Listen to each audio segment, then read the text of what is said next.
Feels right. The farmers, if they went out during the summer, the harvest comes in the summer. What if they went and just started planting there?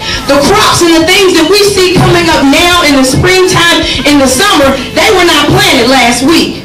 They know the time to sow. They know the time to put the seeds in the field. And sometimes we don't understand what season we are in our life. It is very important that we be in communication with God so that I know, God, what season am I in? Sometimes God has called some of us to different types of ministry, and you're ready to go out to the world and evangelize from the north to the south corner. And God is saying, I want you to be at home in quiet preparation for what I'm taking you to. And instead, you're going to run all out. Here's my card. You want to invite me? Click here if you want me to come to your conference. And maybe you're not ready yet.